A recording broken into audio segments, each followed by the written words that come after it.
I'm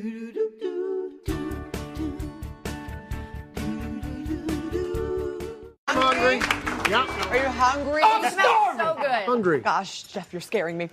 I'm glad you're all hungry because it is home-style cooking time. I am making my spaghetti and turkey meatballs using new ragu home-style sauce. I'm obsessed with this, you guys. It's easy. It's quick.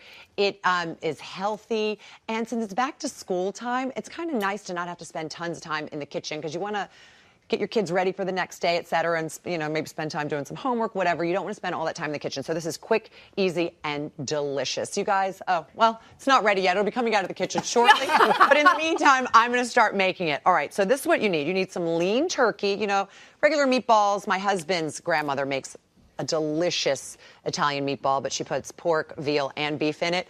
It's delicious, but it's kind of heavy, and I'd like to make a lighter version for my family.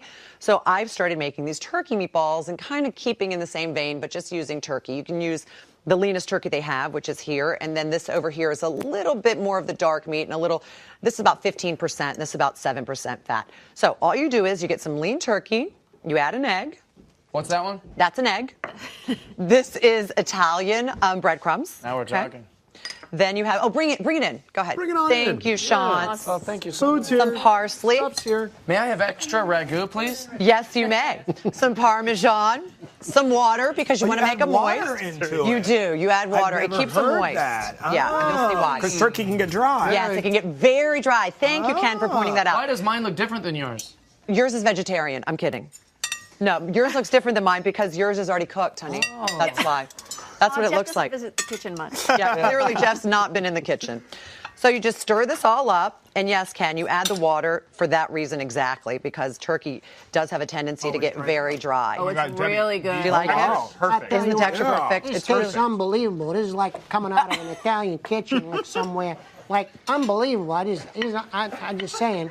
I'm a little nervous with two comedians at the That is a end. really big compliment coming from Joe Pesci. I appreciate that. Thanks, Joe. That's a lean turkey right there. All right, so you mix it all around, and it takes a second to really kind of get it blended. I'd get in there with my hands usually, but for sake of time, I'm going to put this here. And here's our little swap out. Then, as you can see, we have little turkey meatballs over here. Get a scooper. It's not quite a melon baller. It's not quite an ice cream scoop. It's somewhere in between. You can get these at any kitchen store. And if you don't have it, use a spoon, use your hands. It's fine. So make a little ball like this that. is so good. I would think they're real meatballs. Well, they are meatballs. Turkey. But they're turkey meat. Okay, not then. I agree with Paige. Thank you. Thank you. Jeff. And it's because you can't tell the difference, can you? So in a saucepan, you want to saute some garlic, some red pepper flakes with some olive oil. Then you want to use the new ragu home style, which I love, by the way. Me too. I'm going to tell you why. Oh, boy. Let me pour it over here. Oh, let me turn this down a little bit. The reason I love it so much is because it has no artificial flavors, it has no artificial colors, and most importantly, it has no high fructose corn syrup. Everybody wants to make a healthier meal for their kids these days. People know now how to read the labels. This is the best one out there. I'm telling you, I mean it from the bottom of my heart, and it's delicious. I'm going to tell my buddy Vinny Sabatini to start featuring this. Wow. Down Vinny at Sabatini, Paziano's. I know Down Vinny at Paziano's. Sabatini. He's unbelievable. He's a good friend, Vinny. Yeah, ask for Jerry when you go there. Okay, now this is what you do. You actually take the meatballs and you put them in the sauce. This is how they cook. No wonder my meatballs are always bad. I don't put water, and I put them in a frying pan, then they fall apart, they lopsided, they're dry out. No, this is the way to do it. You poach them. You poach the meatball. Don't you watch this show? And we haven't done meatballs before. Now I know. What I like to do is then take more of the home-style ragu, the new home-style ragu, and pour it on top so they're really sort of in there.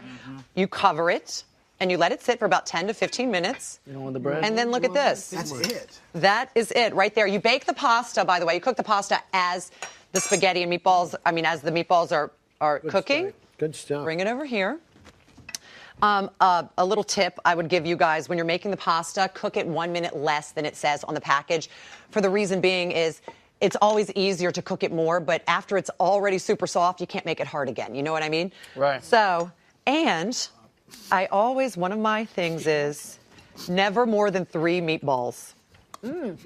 It should always be an odd number. I always go with the odd numbers. I just feel like you should go with odd numbers when cooking. I was taught that a long time ago. You also do that with designing. Yeah. You do it with design. Isn't that interesting? Yeah. It's always odd numbers. Then you add some more parsley, and you add some more Parmesan. Oh my gosh, and that's burning my So thumb. good, Debbie. I need Is to it go put delicious? some stretchy pants on right now.